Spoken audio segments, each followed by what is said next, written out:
News 4. Joining us today. Good afternoon, 3 o'clock. We are following breaking news. You are looking live right now at Governor Bill Lee, who just stepped up to the podium for his daily briefing. Let's listen in. We are making together to address those impacts.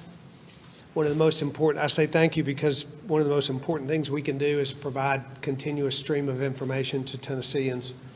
The more they understand and the more they know, the better we all will be equipped to do what it is that we can do to slow the speed of this disease in our state and to lessen the economic impacts that it will have on our neighbors. So thank you for being here.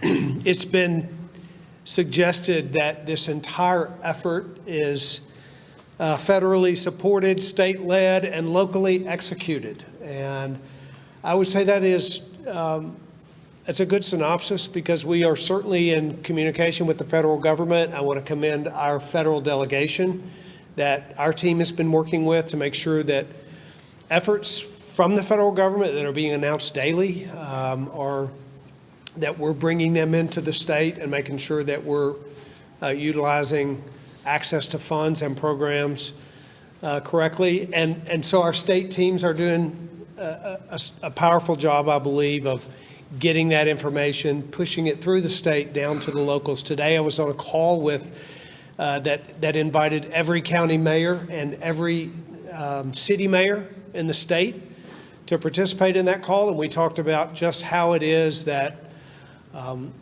what's happening in our communities is really where this is being addressed. So we want to keep a clear line of communication open to our counties and to our cities and to our towns all across Tennessee to make sure that we all are addressing this together in the most effective and efficient ways. I want to give a couple of updates and reminders on what we talked about in the last couple of days. Remote assessment sites. We're pleased that remote assessment centers are growing by the day. Visit tn.gov for up-to-date information on those assessment centers. We are grateful for our private sector providers who are bringing these online from one end of the state to the other. There were questions about our state employee workforce and what we're doing to move workers into a safer environment. So Friday we announced 11,400 state workers would be in alternative work system, which means that working remotely from their offices. Today that number is up to 15,000, and we have a plan through our Department of Human Services to place an additional 8,400 employees on alternative workspace solutions. That'll bring 19,000 of our employees. There are a number of Tennessee state employees who can't do their work from home. An example of that might be a TDOT worker. But for those state employees who can't work from home, we're working hard through our Human Services group to employ a safe workspace for them as well. We talked a lot about education and school closures in the last couple of days. Issues around testing have come up. As schools close, the Department of Education is working with the legislature. As we speak, there are legislative initiatives that are being considered that will address the issues of testing and assessment in our state. So our department working with the legislature, and we've also requested federal waivers that will allow us to have flexibility with the conditions that we face. Currently, we expect our schools to be closed for 2 weeks. That's the current plan, but we want to have as much flexibility as we can for whatever comes our way. So there's no answers yet about testing and assessment and waivers around days of school attendance, but those are all in the works, and we should have answers shortly.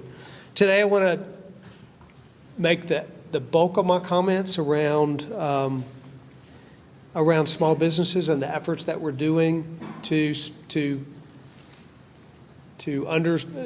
give strength and to shore up our small businesses in this state. And then I want to talk a little bit about medical supplies and the challenges that we face with medical supplies going forward.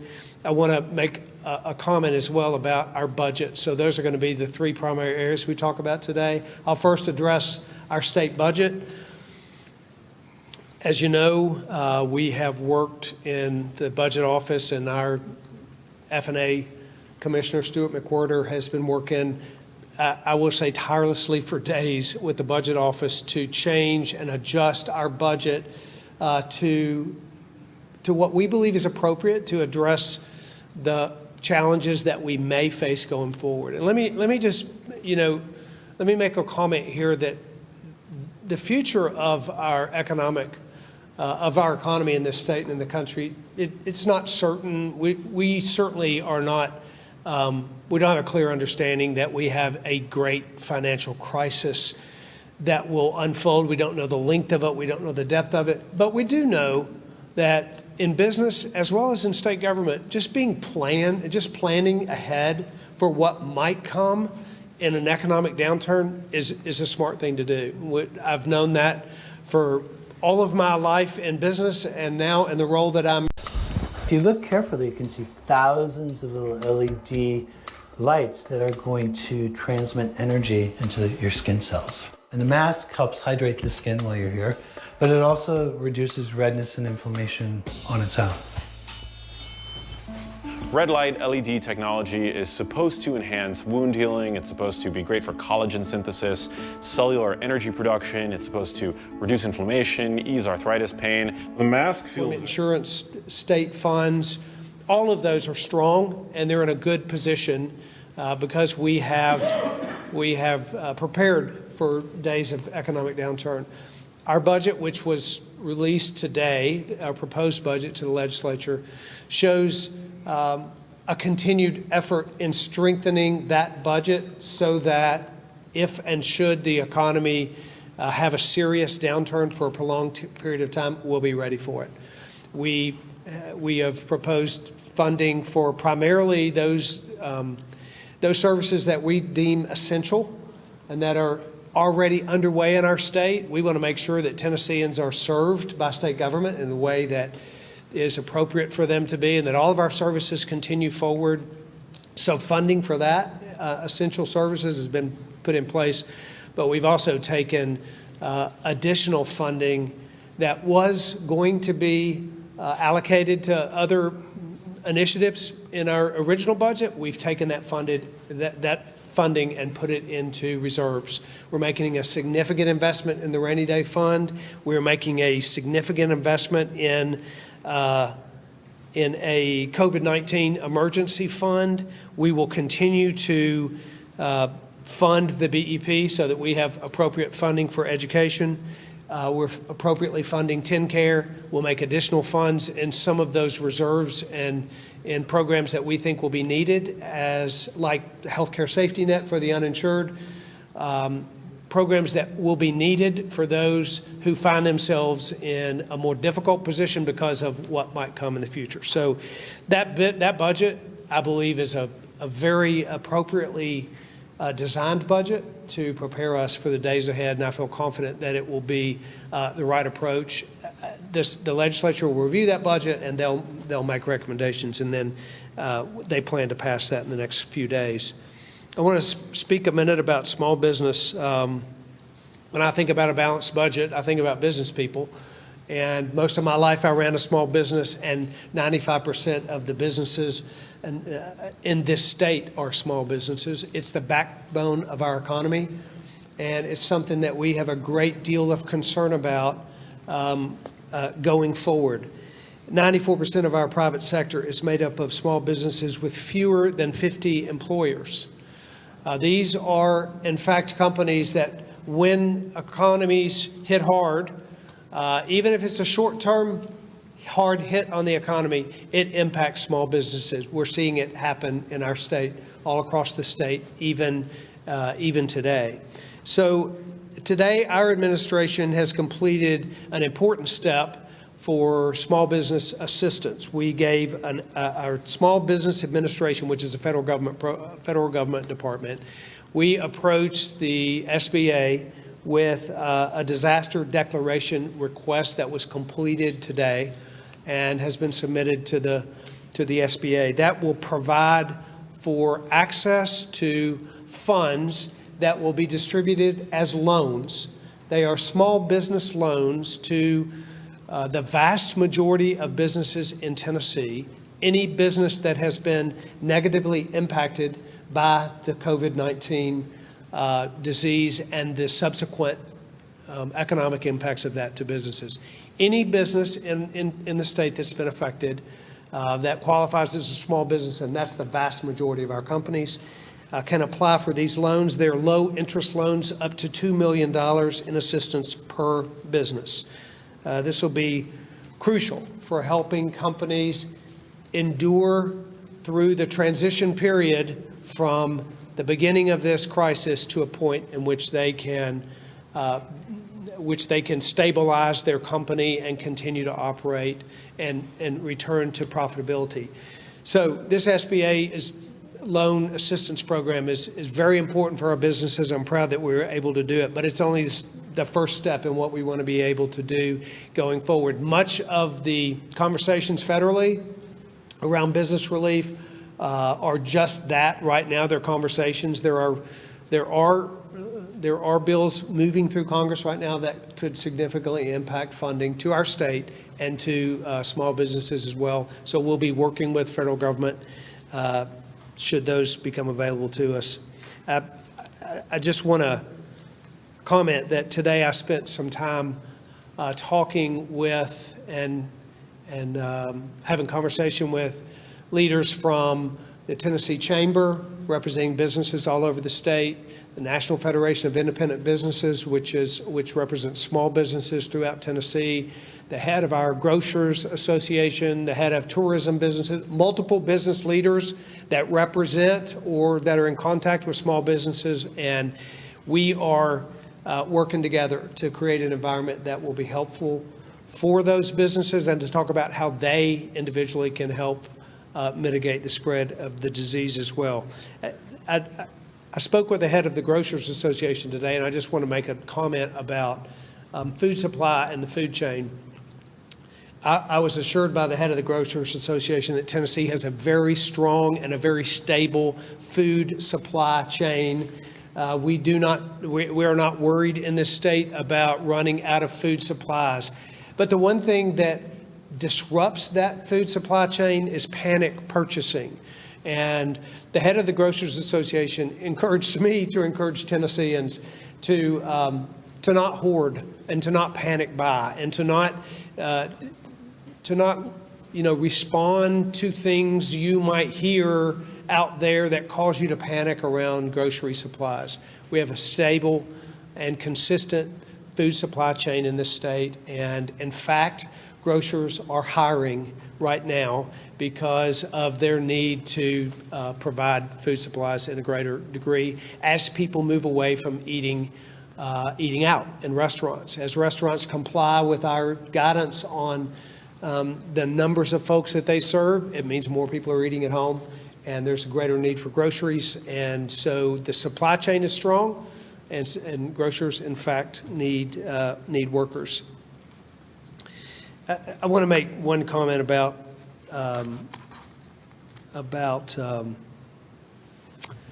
groceries, and I'm always trying to encourage Tennesseans to think about how they might help their neighbors and how we can together engage in this process. The most vulnerable population in our state are the elderly.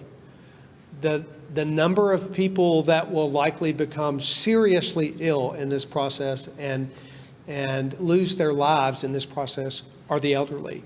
I've talked about how we Tennesseans can step up and engage in our community and help our neighbors, whether it's helping them with childcare, whether it's churches adopting a school and the families in that school who find themselves in hardship. But what I would suggest to you today is think about how you can help the elderly socially distance themselves. The elderly oftentimes find themselves in a situation where they have to go to the grocery store, or they need to get out there and get that food for their pets, or they have to go to the bank to do their banking because there's no one to do that for them. Think about ways, as you think about ways that you can individually do your part to address this spread of this disease, think about the elderly. It's one way that you can step up and not only consider yourself in this situation, but consider others as well. I want to talk a bit about medical supplies. Everyone has heard, and it's been widely reported about how all states are working together to gather medical supplies, and I will tell you that's the truth. I was on a call today with the National Governors Association, governors from all across the country, talking about how it is that we're going to find and source medical supplies, not just for testing.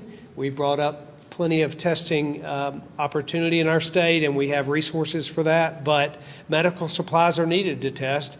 And then once testing turns into treatment, medical supplies are needed there as well. So it is the next challenge that we face in this for certain.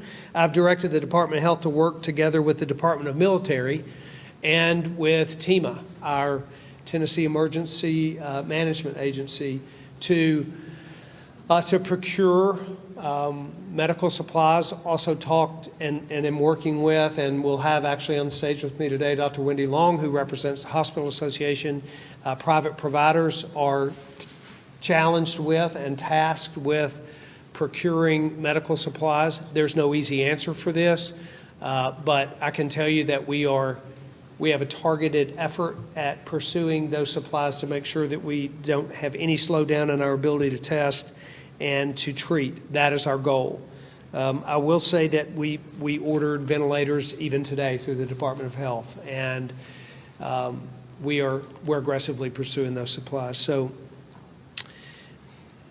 I want to also, I've spoken to the medical community broadly, and I want to do that again today. Reach out to the broad medical community all across our state in medical facilities that may or may not be engaged in the COVID-19 issue, dental offices or in any number of medical offices that may have supplies that will be necessary and will be needed for urgent medical care for the sick.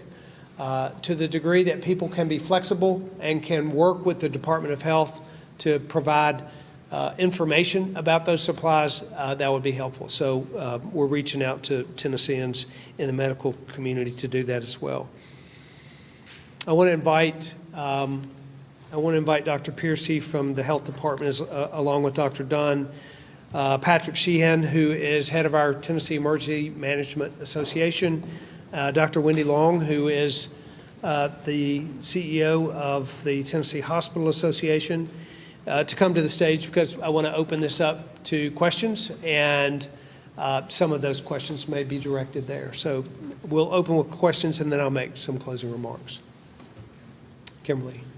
Governor, yesterday, the Department of Health, Human Resources sent out a memo saying that two state employees have been confirmed with a COVID case.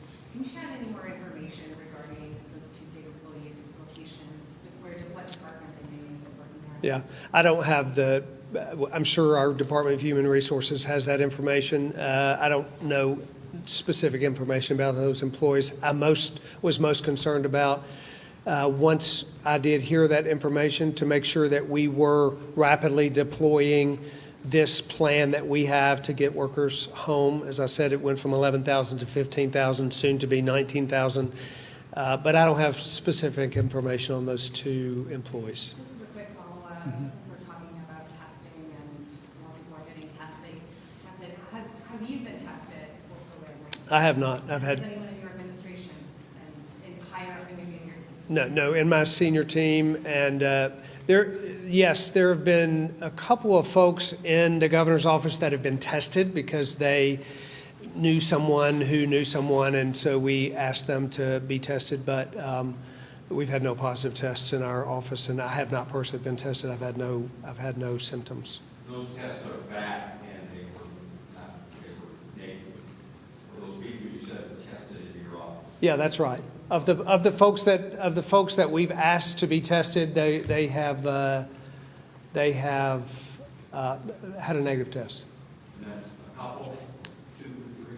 Yeah, I really don't know, and I'm trying not to I'm trying not to tell them what it is that they do. That's, you know, there's privacy associated with that. So, but we've told all of our, if they have a spouse that's sick, or, you know, to try and limit the exposure in our office, and people have been compliant to do so.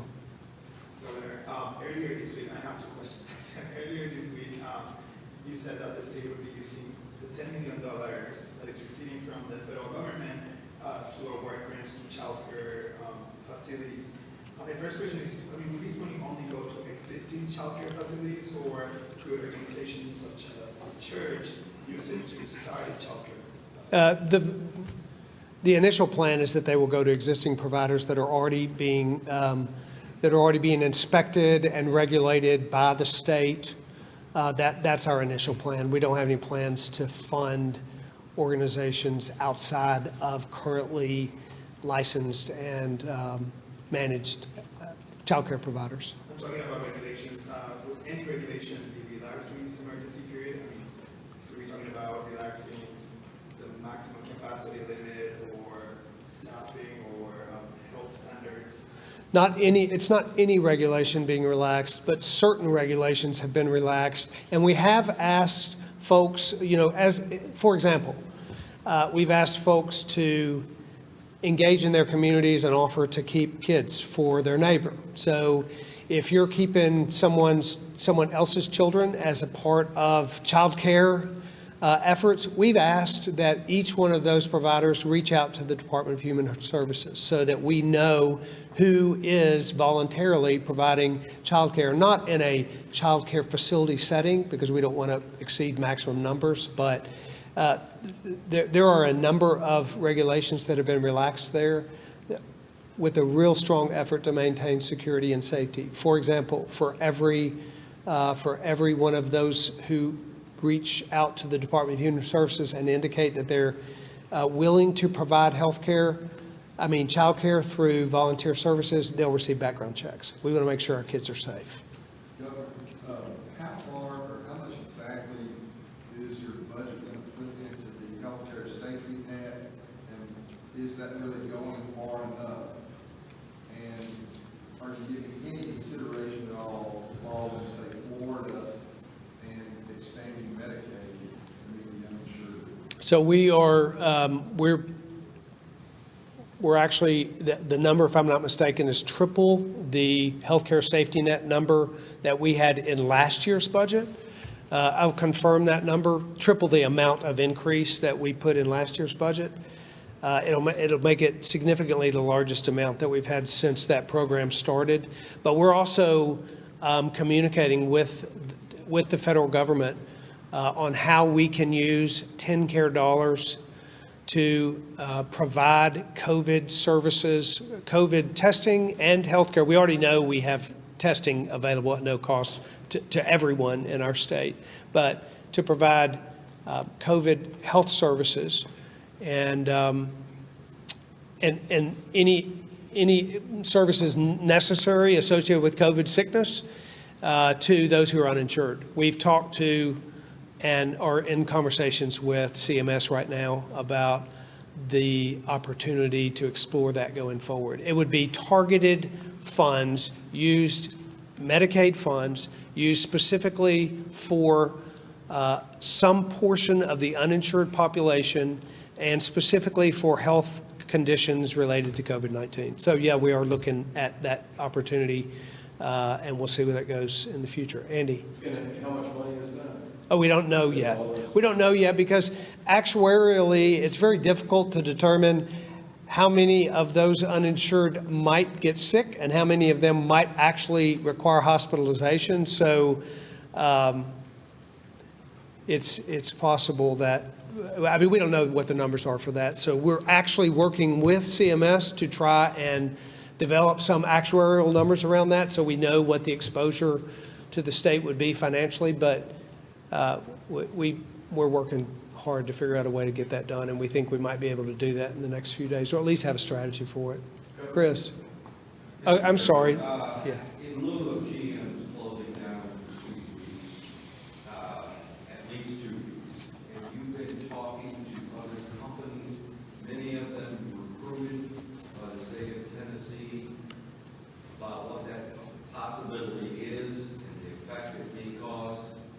The possibility, I mean, are you talking to, I mean, the GM, we all know the GM ripple effect is huge. right. And are you worried about other companies? Many of them approved by the state of Tennessee. Yep. One's not approved. You know what, we're really concerned about the impacts that that this is going to have on our economy and on businesses. We are actually talking to other manufacturers about plans that they may have to shut down if this continues in the way that they think it's going to continue, both small businesses and some larger ones. And certainly the minute a manufacturer like GM closes, that does create a ripple effect, and we're in contact with some of those companies that are concerned about what that effect means for them. So that's part of why we are developing our budget in the way that we're developing it. It's why we are taking the steps that we're taking to prepare for an economy that none of us know what it holds. And yeah, we're concerned about that. If I can follow up on that, on the rainy day budget, obviously there are some questions from lawmakers who say it's raining. And there are some, I think I heard bipartisan discussion about, why can't some of the rainy day fund be used now? And I think I know the answer, but for others who, have this question. Yeah, the rainy day fund is it's a reserve that will be used when it's absolutely needed. It's not absolutely needed right now. What is needed right now, we are setting aside funds for that. We've put in place a $150 million coronavirus emergency fund. That's funding that might be needed right now. We have $1.3 billion in our state our state unemployment insurance fund. Those dollars can be used right now. We have $750 million in our TANF reserve funds. They can be used right now. We have a lot of funds that we have put in place preparing for the day when we had an economic downturn, and those funds will be used right now. The reason that we want to put money in the rainy day fund is because there are economic downturns that, while this may not be one of them, there are economic downturns that last for years. And this state has a $38, $39, $40 billion budget, and a $1.5 billion rainy day fund is a substantial amount, and we feel very good about that. But we need to have that size of a rainy day fund when we have that size of a budget and the opportunity that we may have a downturn that lasts longer than any of us hope. I've got a question about ventilators. When I was talking to the department, they were saying they think they're going to be okay with ventilators.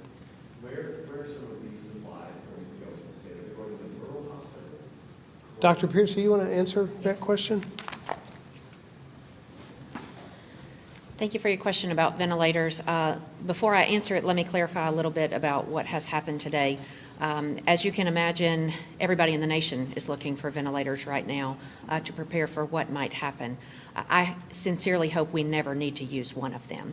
But we have identified and ordered 570 today. I want to caution you that that doesn't mean we will have 570 in hand this week or next week. Because of the supply and the demand challenges that we're having, we do expect to have 80 or 100 or 150 in hand soon.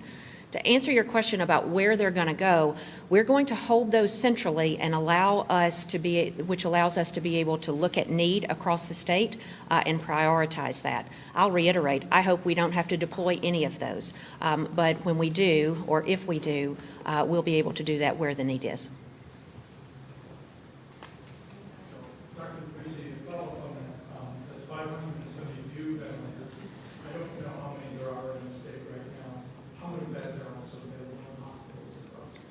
Those are both good questions, and those are both numbers that are tracked through our HERT system we talked about earlier this week, health resource or hospital resource tracking system.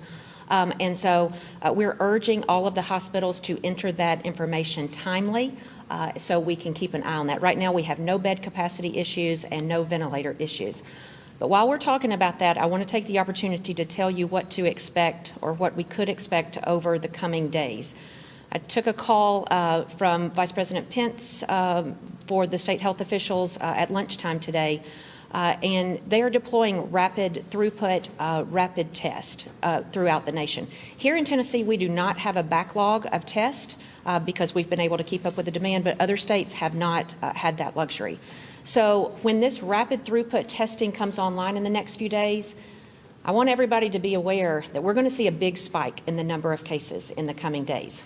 That's not cause to panic. That's not cause to rush out and get your own test. That is just representative of a backlog that's going to be testing. So please don't panic when you see this big spike of tests, because these are patients that are actually already starting to recover. I just want to follow up though. You said that you're asking hospitals to offer the information about the capacity of beds, but also ventilators. So is it safe to say you don't know how many the state has right now? No, sir, we know exactly, and I can defer to either Dr. Dunn or Dr. Long. They have access to that HERT system on a daily basis. I think it would be helpful to know that. Sure, I'll defer to either of them. Do you want to answer that question first? I don't have the statistics in front of me, but we're tracking beds, both occupied and unoccupied, ventilators and ventilator use, personal protective equipment, supply, masks, gowns, et cetera, on a daily basis. I guess just as a novice who doesn't know what 570 means, is that a lot? Is that a little? Does the state of 2 million of these that I don't know about? Yeah, I don't have the ventilator number in front of me, but we can absolutely get that for you. I think what we're preparing for is a worst case scenario. It's the scenario where we aren't successful in flattening the curve, and where we have a pronounced increase in demand all at once. It's what they saw in Washington. It's what we want to prevent here by the social distancing measures that we're putting in place. I think we have plenty of beds and plenty of ventilators for what we normally encounter here in Tennessee, but depending on how steep that curve is, we could need to deploy additional ventilators to our hospitals. So some of those numbers about the supplies and ventilators and beds is available and inventoried routinely. The systems we're talking about are the systems that we use to monitor things in flux, and they're really tools to work between the Tennessee Hospital Association, the Tennessee Department of Health, so that we can do real-time monitoring. So the numbers change all the time. But what we want to be able to do with those numbers are identify where the needs are, and just in the simplest format, actually some of the systems we have actually have kind of a red, yellow, green type format where we can identify a need, or there's a concern, or we're good on that type of supply. So that's the way we use that tool, or that set of tools, to work between hospitals and the Department of Health. And by the way, Joel, I think I know, I understand what you're asking for, and I think we can get that for you. Like, relatively, what is a lot of ventilators? And I don't know the answer to that question either, but we'll make sure that we want folks to generally know what is plenty. And the biggest challenge for that is that no one knows how many cases we might have. We can kind of look at Italy and see how much percentage of their population, but you actually really don't know globally who had the disease, because if they weren't tested, you don't really know whether they were, right? So it's very difficult to talk about what the need is going to be when there really is not enough data within only 6 months of a global pandemic to really know what might be coming our way. We certainly hope that all the efforts we're making will stem it, but I understand what your need is there, and I think we'll try to move toward relative information about the numbers of ventilators, for example, that we have. Sam? Are you keeping an education savings account funding in next year's budget, and is it really essential? We decided that we were going to keep certainly what's essential is that our children have access to a high quality education. Thousands of children will go from a poor performing school to one of their parents' choice that will allow them, and these are low income students, that will allow them to have access to high-quality education through the Education Savings Account program. It's already in place. It's underway. We are funding any program that we already have a financial commitment to fulfill. That includes that program or any number of educational programs that we think are going to be important. The education of our kids is crucial. And while we face uncertainties, one thing we're not going to be uncertain about is making sure that our education is funded fully, which is why we are continuing to provide for, albeit lessened, teacher pay raises, fully funding the BEP, and funding educational initiatives that we already had in place. Let's do Andy and then the phone. Yeah, I've got a follow-up question. I'm thoroughly confused on the whole testing issue.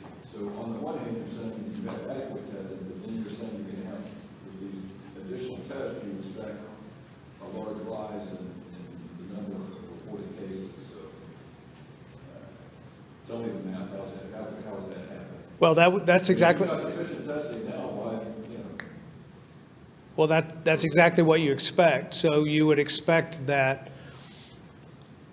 if you have sufficient testing to test a lot of folks, and people present for testing, and you can get them tested, then they will more likely will have more people testing positive. If we had a limited number of tests, then we wouldn't have as much access for people to get tested, and we wouldn't have as many positives. I get that, but I thought that there was some discussion about, I thought that you all had said that we had adequate tests, but then suddenly I'm hearing about pets talking, and there's all these new tests that are going to be coming in, and then it's going to rise. So tell me where I'm wrong. Where am I missing there? No, testing is rapidly increasing, right? So we're only testing a certain number of people a day in Tennessee, and as all of these testing capacity goes online, and states like us begin to have remote testing and testing in rural centers, and more people have access to being tested, I think you're going to see a climb in cases, and that's what we expect. And then we'll have a climb in the number of people that need to be treated. The alternative is for all these folks to get sick and no one's tested, which is a bad alternative.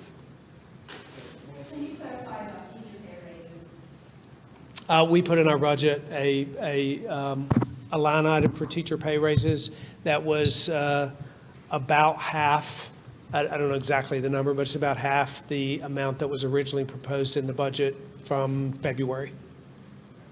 4%, 2%, From 4% to 2%. And I, something went through my mind. Chris, you may have asked it, and Kim, you may have asked it about people in the executive branch and in the governor's office having testing and whether or not we had confirmation about those being negative. I don't know specifically about who's been tested negative. I want to be real clear about that. We have had a couple people tested and they have not tested positive, whether or not they're self-quarantined at home. So whether or not they've been tested as clarified as negative, we don't know. We don't know. Yeah, so I don't want to be unclear about that. We may have someone that tests positive, and but so to our knowledge, so far there's no one in our office and in the Capitol that has gone for a test and had a positive test.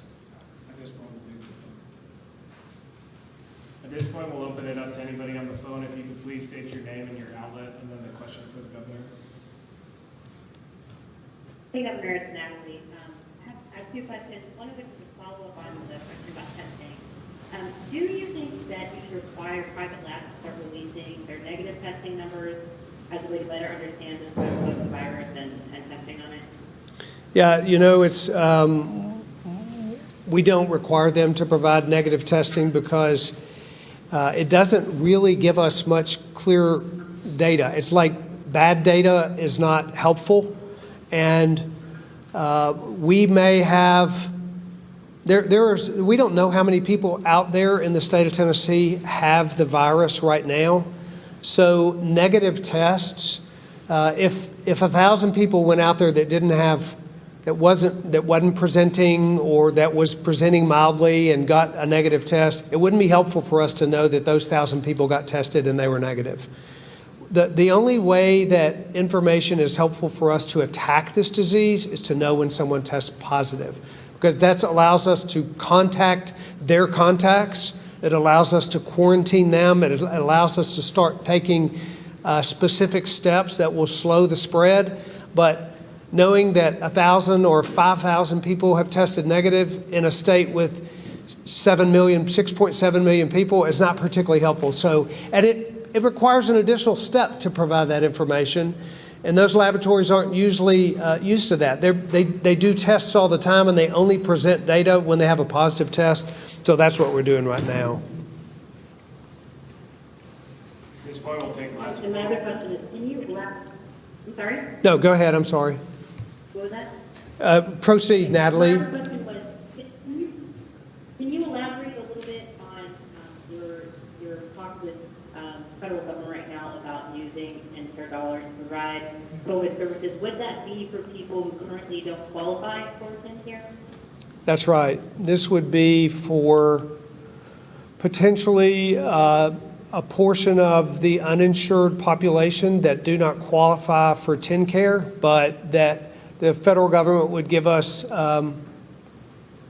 would allow us to use TennCare dollars for that population that don't qualify for TennCare because of this unique crisis that we find ourselves in. So it would be specific funding that is targeted at a specific population, and that population currently doesn't qualify for Medicaid.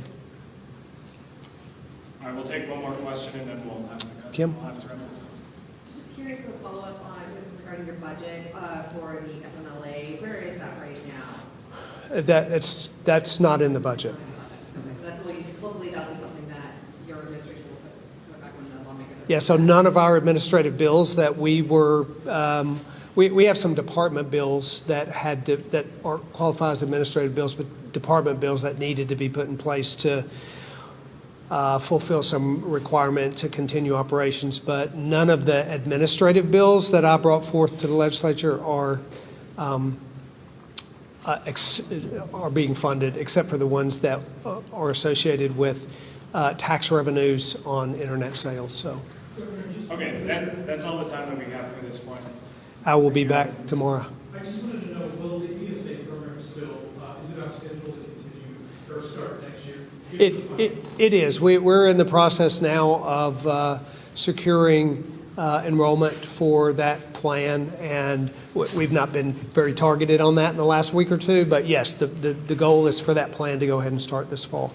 Thank you all. We'll be back tomorrow. Okay, so for the last 45 minutes or so, you've been listening live to Governor Lee speaking about really